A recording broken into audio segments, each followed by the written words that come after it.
மீண்டும் உங்களை நாம் சந்திப்பதிலே மிக்க மகிழ்ச்சி அடைகின்றோம். நான் இலங்கையில இருந்து பதுளை போதனா வைத்தியசாலையில இருந்து வைத்தியர் கிருஷான் வேதநாயகம். நாங்கள் இன்று பார்த்து கொண்டிருக்கின்ற விடயம் இந்த திருமணத்துக்கு வெளியேயான அல்லது தன்னுடைய ஒரே ஒரு பார்ட்னருடன் பாலியல் உறவை வைத்துக் கொள்ளாமல், துணையுடன் பாலியல் உறவை வைத்துக் கொள்ளாமல் அதற்கு வெளியே பாலியல் உறவை வைத்துக் கொள்வதற்குரிய காரணங்கள், அதாவது எக்ஸ்ட்ரா மேரிட்டல் அஃபேர்ஸ் என்று சொல்லுவோம், அதற்குரிய காரணங்களை பற்றி பார்த்து கொண்டு இருக்கின்றோம். எனவே இந்த நிகழ்ச்சி உங்களுக்கு பிடித்திருந்தால் யூடியூப்ல பார்ப்பவர்கள் மறக்காமல் லைக் பண்ணுங்கள், ஷேர் பண்ணுங்கள், மணி சின்னத்தை அல்லது பெல் சைனை அமர்த்தி சப்ஸ்கிரைப் பண்ணுங்கள். டிக்டாக்லும் இன்ஸ்டாகிராமிலும் ஃபாலோ அப் பண்ணுங்கள். அதே நேரத்தில் இந்த நிகழ்ச்சி உங்களுக்கு பிடித்திருந்தால் உங்களுடைய நண்பர்கள் உறவினர்களுக்கு மறக்காமல் இந்த நிகழ்ச்சியை அறிமுகப்படுத்த மறக்க வேண்டாம். நேரடியாக தொடர்பு கொள்ள விரும்பினால் வெளியூர் நண்பர்கள் இமோ ஊடாக அல்லது வாட்ஸ்அப்பின் ஊடாக 009477756245 மூலம் தொடர்பு கொள்ள முடியும். உள்ளூர் நண்பர்கள் 0777356245 மூலம் தொடர்பினை மேற்கொள்ள முடியும். அடுத்ததாக மிக முக்கியமான காரணம் என்னென்றால் சப்ஸ்டன்ஸ் யூஸ், அது ஆல்கஹால் ஆர் ட்ரக்ஸ் என்று சொல்லுவோம். அதாவது ஒரு ஆணோ பெண்ணோ கணவனோ மனைவியோ மது பாவிக்கின்ற போது, வேறு விதமான போதைப் பொருட்கள் பாவிக்கின்ற போது, அந்த நிலையில் கூட இந்த திருமணத்துக்கு வெளியேயான உறவுகள் இப்போது கூடுதலாக ஏற்படுவதை எங்களாலே காணக்கூடியதாக இருக்கிறது. உதாரணமாக இப்போது புதியமான ஒரு பெயர் ஒன்று வந்திருக்கிறது, ஹீமோசெக்ஸ் என்று சொல்லுவோம். CHMO செக்ஸ், ஹீமோசெக்ஸ் என்று சொல்லுவோம். இந்த ஹீமோசெக்ஸ் என்றால் இது புதுமையான ஒரு வசனங்கள் இப்போது அதாவது இந்த பாலியல் உறவுகளிலே பலதரப்பட்ட புது புது வசனங்கள் எல்லாம் வந்திருக்கின்றது. இதை நாங்கள் ஹீமோசெக்ஸ் என்று சொல்லுவோம். இந்த ஹீமோசெக்ஸ் என்றால் என்னென்றால் ஒரு ஆணோ பெண்ணோ மதுபானத்திற்கு அல்லது போதைப் பொருளை பாவித்துக் கொண்டு பாலியல் உறவை வைத்துக் கொள்வது. இது ஒரு பெரிய ஃபேஷனாக போய்விட்டது. அது உங்களுக்கு தெரியும்.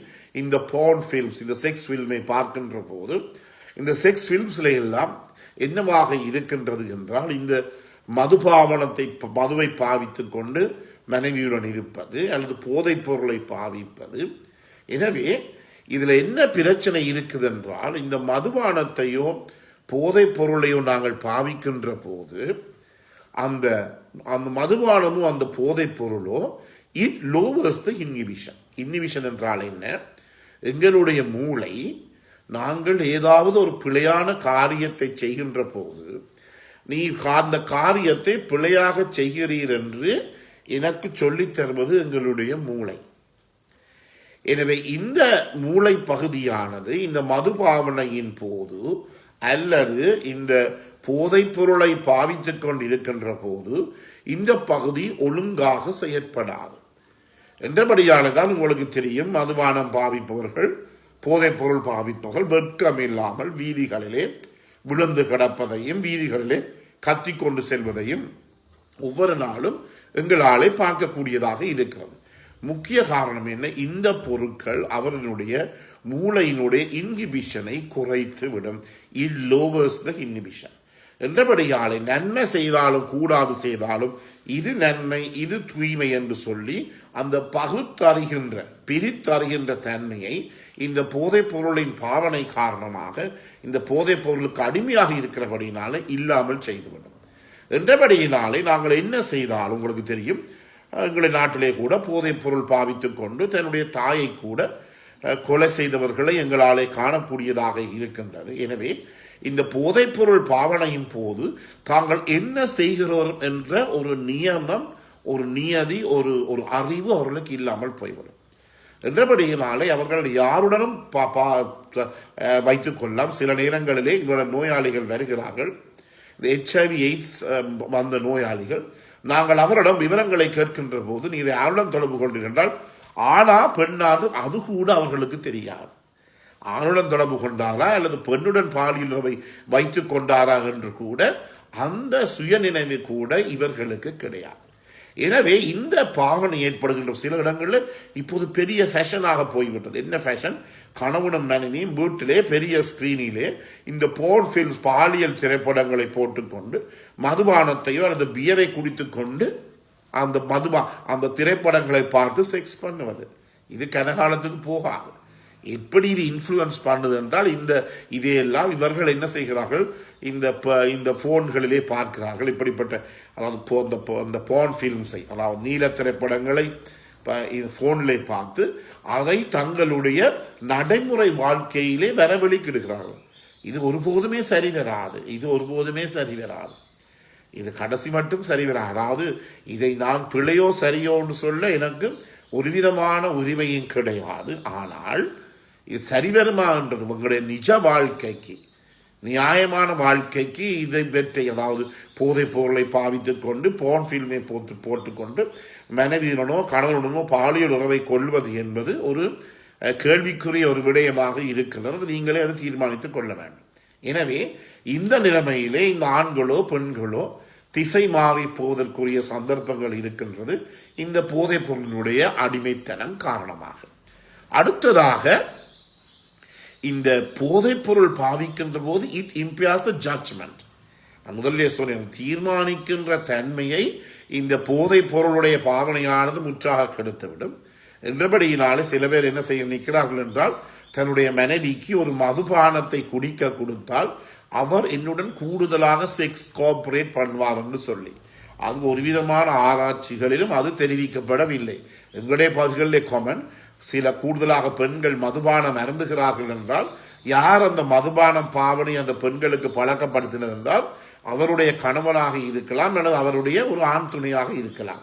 எந்த நேரத்தில் இந்த மதுபான பாவனை அந்த பெண்ணுக்கு அறிமுகப்படுத்தப்பட்டது என்றால் இந்த செக்ஸ் செய்கின்ற போது, பாலியல் உறவை வைத்துக் கொள்ளுகின்ற போது. எனவே அப்படி ஒரு விதமான ஆராய்ச்சி முடிவுகள் கூட இல்லை. இந்த மதுபானத்தில் இருக்கின்ற இந்த அல்கோஹால் ஆனது, அந்த மெதனால் ஆனது ஏதாவது ஒரு பாலியல் உறவை அதிகரிக்கும், பாலியல் உணர்ச்சியை, பெண்ணினுடைய பாலியல் உணர்ச்சியை அல்லது செக்ஷுவல் டிசைரை அல்லது செக்ஷுவல் வேட்கையை, செக்ஷுவல் லிபிடோவை அதிகரிக்கும் என்று சொல்லி ஒரு ஆராய்ச்சியும் கிடையாது. அது எங்கே இவர்கள் எடுத்துக்கொண்டார்களோ எங்களுக்கு தெரியாது. ஆனால் என்ன செய்கிறார்கள் என்றால், இந்த மதுபானத்தை அருந்திக் கொண்டு தன்னுடைய மனைவியுடன் பாலியல் தொடர்புகளை வைத்துக் கொள்வதை நாங்களாலே காணக்கூடியதாக இருக்கின்றது. இது என்ன செய்யும் என்றால், அதே கணவன் வெளியிலே போய் வேறொரு பெண்ணுடன் தொடர்பினை கூடுதலான அளவு ஏற்படுவதற்கு சந்தர்ப்பங்கள் கூட, ஏனெனில் it impairs the judgement and lowers the inhibition என்று சொல்லுவோம். பிழை சரி என்று பார்க்கின்ற அந்த முடிவை இந்த அருந்தி இருக்கின்ற மதுபானமானது பாரதூரமான பாதிப்பை ஏற்படுத்தும். எனவேதான் நாங்கள் முக்கியமாக இந்த எக்ஸ்ட்ரா மேரிட்டல் அஃபேர்ஸிலே கவனிக்க வேண்டியது, திருமணத்துக்கு வெளியேயான இந்த உறவுகள் ஒரு நிரந்தரமான உறவு கிடையாது. நான் பல நிகழ்ச்சிகளை பார்த்திருக்கிறேன். அங்கே வருகிற வைத்தியர்கள் நேரடியாகவே அது பிழை என்று சொல்லுவார்கள். நான் சொன்னேன், பிழையோ சரியோ என்று சொல்வது உங்களிலே தான் இருக்கிறது, நீங்களே தீர்மானித்துக் கொள்ள வேண்டும், வைத்தியர்களாகிய நாங்கள் அல்ல. ஆனால் இந்த திருமணத்துக்கு வெளியான உறவுகளை இப்போது பல இடங்களில் நாம் பார்க்கின்ற போது ஆண்களை விட பெண்கள் தான் கூடுதலான அளவு திருமணத்துக்கு வெளியான உறவுகளை வைத்துக் கொள்வது என்னாலே காணக்கூடியதாக இருக்கின்றது. அப்படி ஒரு ஸ்டாட்டிஸ்டிக்ஸ் ஒன்றும் நான் எடுக்கவில்லை. ஏனெனில் காரணம் என்ன, அங்கே வீட்டில் இருக்கிற கணவர் மனசு ரீதியாகவும் உடல் ரீதியாகவும் தன்னுடைய மனைவியை திருப்திப்படுத்தவில்லை என்றுதான் அவர்கள் சொல்லுகின்ற மிகப்பெரிய ஒரு காரணமாக இருக்கின்றது. எனவே என்ன செய்ய வேண்டும், இதற்காகத்தான் இந்த நிகழ்ச்சி. நாங்கள் வாழ்வது எங்களுக்கு ஒரு சந்தர்ப்பம் தான் கிடைக்கும், ஒரு சான்ஸ் தான் கிடைக்கும். எனவே அந்த வாழ்க்கையை மற்றவருக்கு பிரயோசனமானதாகவும் எங்களுக்கு ஒரு சந்தோஷகரமான வாழ்வாகவும் மாற்றிக்கொள்ள நாங்கள் வேண்டும். சந்தோஷகரமான வாழ்வாக மாற்றிக்கொள்வதற்கு வேறு பிழையான நடவடிக்கைகள் எடுத்துக்கொள்வோமாக இருந்தால் அது சந்தோஷத்தை விட கரைச்சலித்தான், துன்பத்தை தான் எங்களுக்கு தரும். இது பலதரப்பட்ட நிகழ்ச்சிகள் ஊடாக, பலதரப்பட்ட நோயாளிகள் ஊடாக எனக்கு ஏற்பட்ட அனுபவமாக இருக்கின்றது. எனவே இவற்றை விட்டு ஒழுங்கான ஒரு திருமண வாழ்க்கையை அல்லது பாலியல் வாழ்க்கையை நாங்கள் மேற்கொள்ள முன்வர வேண்டும். எனவே நீங்கள் தருகின்ற அனைத்து ஆதரவுக்கும் எனது மனமார்ந்த நன்றியை தெரிவித்து விடை பெறுகிறேன். நன்றி, வணக்கம்.